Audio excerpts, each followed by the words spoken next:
ಕ್ಲಿನಿಕ್ನಲ್ಲಿ injection ಕೊಟ್ಟು ಮಹತ್ವದ ಅಭ್ಯಾಸಗೊಳಿಸ್ತಾ ಇದ್ದಾವೆ.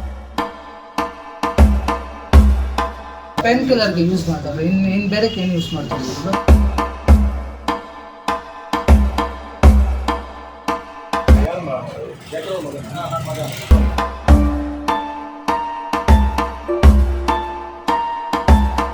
ಯಥೇಚ್ಛವಾಗಿ ಟ್ರೆಮಡಾಲ್ ಇಂಜೆಕ್ಷನ್ಗಳನ್ನು ಬಳಸೋದು ಕೂಡ ಕಂಡುಬಂದಿದೆ.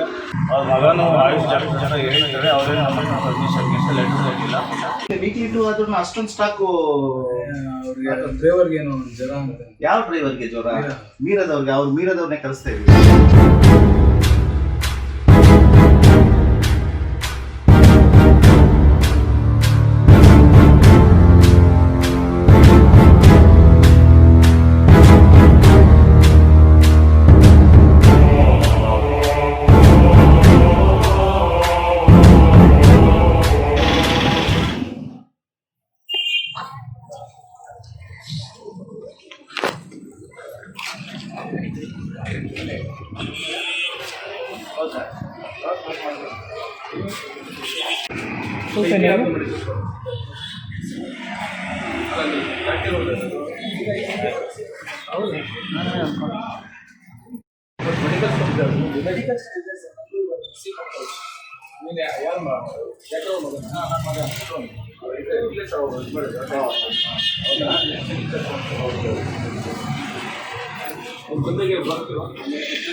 ಕ್ಲಿನಿಕ್ಸ್ ಇದ್ರೆ ಮೆಡಿಕಲ್ ಸ್ಟೋರ್ ಅಂದ್ರೆ ಅವ್ರಿಗೆ ADC ಅದಕ್ಕೆ ಅವರು ಡಿಫಾರ್ಮ್ ಮಾಡಿರ್ಬೇಕಲ್ಲ.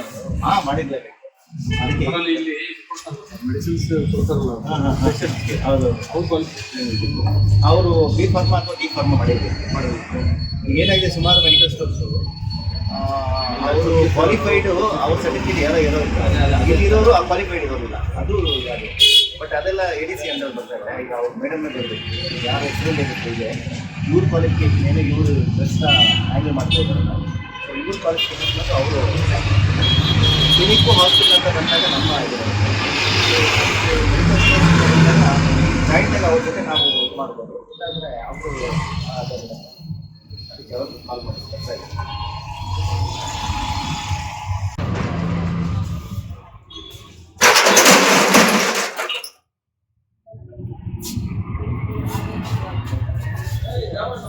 Gloves ಹಾಕೊಳಕ್ಕಪ್ಪ, injections ಹೋಗಿರ್ತವೆ. ಸಾಲ್ಬಿಟ್ಟು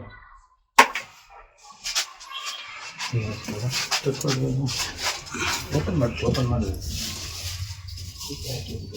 ಕೆಳಗಡೆ ಇಲ್ಲ ನೀಡಲ್ ಸುಶಾಲ ಈ ಡಾಕ್ಯುಮೆಂಟ್ ಮಾಡ್ಕೊಬೇಡ, ನೀನು ಕೈಯಲ್ಲೇ ಏನು ಮುಟ್ಬೇಡ.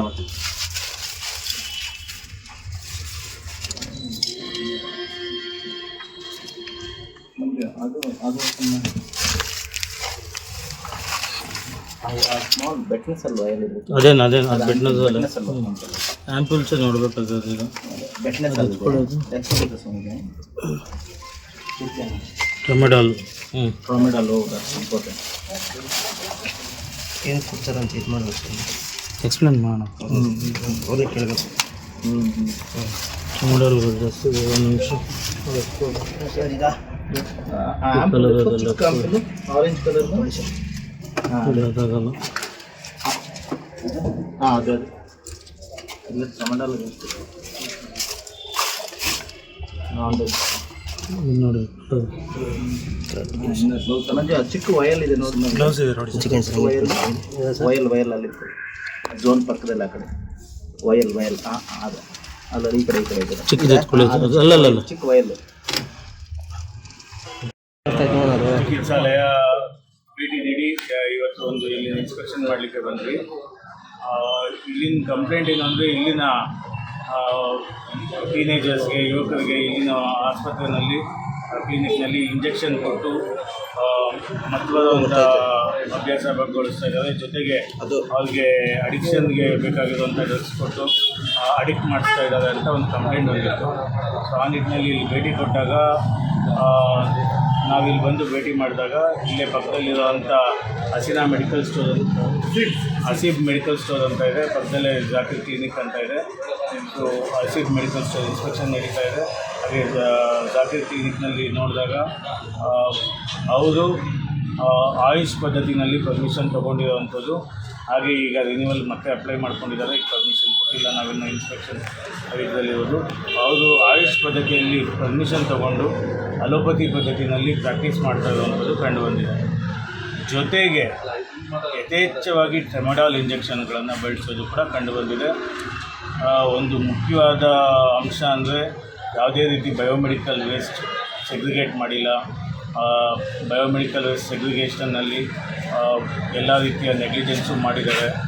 ಹಾಗೆ ಅಲೋಪತಿ ಸಿಸ್ಟಮ್ ಆಫ್ ಮೆಡಿಸಿನ್ ಬಳಸ್ತಾ ಇರೋದು ಒಂದು ಅಪರಾಧ ಆದರೆ ಈ ಟ್ರೆಮಡಾಲ್ ಅನ್ನೋ ಇಂಜೆಕ್ಷನ್ನ ಹೆಚ್ಚಾಗಿ ಬಳಸ್ತಾ ಇರೋದು ಮತ್ತೊಂದು ಅಪರಾಧ. ಈ ನಿಟ್ಟಿನಲ್ಲಿ ಯೂಸ್ ಮೇಲೆ ಕ್ರಮ ಕೈಗೊಳ್ಳಲಿಕ್ಕೆ ಈಗ ಕ್ರಮ ವಹಿಸ್ತಾ ಇದ್ದಾರೆ. ಹಾಗೆ ಅವರು ಪರ್ಚೇಸ್ ಮಾಡಿರುವಂಥ ಬಿಲ್ಸ್ ಕಂಡಾಗ, ಈ ಒಂದು ಅಸಿಡ್ ಮೆಡಿಕಲ್ ಸ್ಟೋರ್ನ ಬಿಲ್ಸ್ ಕಂಡಾಗ ಯಥೇಚ್ಛವಾಗಿ ಟ್ರೆಮಡಾಲ್ ಇಂಜೆಕ್ಷನ್ಸ್ ಪರ್ಚೇಸ್ ಮಾಡಿರೋ ಬಿಲ್ಸ್ ಕೂಡ ಕಂಡುಬಂದಿದೆ. ಅಷ್ಟು ಇಂಜೆಕ್ಷನ್ಸ್ ಯಾಕೆ ಪರ್ಚೇಸ್ ಮಾಡಿದ್ದಾರೆ, ಆ ಇಂಜೆಕ್ಷನ್ಸ್ ಪರ್ಚೇಸ್ ಮಾಡಿರೋದು, ಕೊಟ್ಟಿರೋ ಅಂಥದ್ದು ಡಾಕ್ಯುಮೆಂಟೇಷನ್ ಆಗಲಿ ಯಾವುದೂ ಮೇಂಟೈನ್ ಮಾಡದಿರೋದು ಕೂಡ ಕಂಡುಬಂದಿದೆ. ಏನು ಯೂಸ್ ಮಾಡ್ಬೋದು ಸರ್? ಸಾಮಾನ್ಯವಾಗಿ ಸಿವಿಯರ್ ಪೇಯ್ನ್ ಅಥವಾ ಕ್ರಾನಿಕ್ ಪೇಯ್ನ್ಸ್ ಬಳಸುವಂಥ ಇಂಜೆಕ್ಷನ್ ಇದೆ. ಆದರೆ ಇದು ಯಾವುದೇ ಅನುಮತಿ ಇಲ್ಲದೆ ಬಳಸೋಕ್ಕಾಗೋದಿಲ್ಲ, ಪ್ರಿಸ್ಕ್ರಿಪ್ಷನ್ ಇಟ್ಕೊಂಡೇ ಬಳಸಬೇಕಾಗುತ್ತೆ. ಅಂಥ ಇಂಜೆಕ್ಷನ್ನ ಇವರು ಹೆಚ್ಚಾಗಿ ಬಳಸ್ತಿರೋದು ಕಂಡುಬಂದಿದೆ. ಎಷ್ಟು ಪರ್ಸೆಂಟೇಜ್ ಬರ್ತದೆ? ಪ್ರತಿ ತಿಂಗಳು ಸುಮಾರು 50ರಿಂದ 100 ಇಂಜೆಕ್ಷನ್ ತನಕ ಬಳಸಿರುವಂಥದ್ದು ಕೂಡ ಕೆಲವು ಬಿಲ್ಗಳಿಂದ ಕಂಡುಬಂದಿದೆ. ಇನ್ನೂ ಇನ್ಸ್ಪೆಕ್ಷನ್ ನಡೀತಾ ಇದೆ. ಎಷ್ಟು ಪರ್ಚೇಸ್ ಆಗಿದೆ, ಬೇರೆ ಬೇರೆ ಎಲ್ಲೆಲ್ಲಿಂದ ಪರ್ಚೇಸ್ ಆಗಿದೆ ಅನ್ನೋದು ಕೂಡ ನೋಡಬೇಕಾಗುತ್ತೆ. ಕಟ್ಟಡ ಹಾಸ್ಪಿಟಲ್ ಯೋಗ್ಯವಾಗಿದೆ? ಅಲ್ಲ, ಕ್ಲಿನಿಕ್ ಪರ್ಮಿಷನ್ ತೊಗೊಂಡಿರೋದು ಕ್ಲಿನಿಕ್ಗೆ ಕನ್ಸಿಡರ್ ಮಾಡ್ಬೋದು, ಆಸ್ಪತ್ರೆಗೆ ಕನ್ಸಿಡರ್ ಮಾಡಲಿಕ್ಕೆ ಯೋಗ್ಯವಾದದ್ದು. ಕಾಮನ್ ಆಗಿ ಸ್ಟಾಫ್ ಇದು ಮಾಡ್ತಾ ಇದ್ದೀರಾ, ಡಾಕ್ಟರ್ ಅಡ್ಮಿಟ್ ಮಾಡ್ತಾ ಇದ್ದೀವಿ ಸರ್ ಇಂಜೆಕ್ಷನ್? ಇದರಲ್ಲಿ ಒಬ್ಬರು ಡಾಕ್ಟರ್ಸ್ನಲ್ಲಿ ಅವ್ರು ಪರ್ಮಿಷನ್ ತೊಗೊಂಡಿದ್ದಾರೆ. ಅವ್ರ ಮಗನೂ ಆಯುಷ್ ಡಾಕ್ಟರ್ ಅಂತ ಹೇಳ್ತಾರೆ. ಅವರೇನು ನಮ್ಮ ಹತ್ರ ಪರ್ಮಿಷನ್ಗೆ ಅಂತ ಲೆಟರ್ ಕೊಟ್ಟಿಲ್ಲ. ಇಲ್ಲಿ ಬಂದಾಗ ಅವ್ರು ನಾನು ಆಯುಷ್ ಡಾಕ್ಟರ್ ಅಂತ ತಿಳಿಸ್ತಾರೆ. ಹಾಗಾಗಿ ಅವರು ಇಬ್ಬರು ಇದ್ದಾರೆ ಅಂತ ಅವರು ಸ್ಟಾಫ್ ಯಾರೂ ಇಲ್ಲ. ಯಾವುದೂ ಇಲ್ಲ.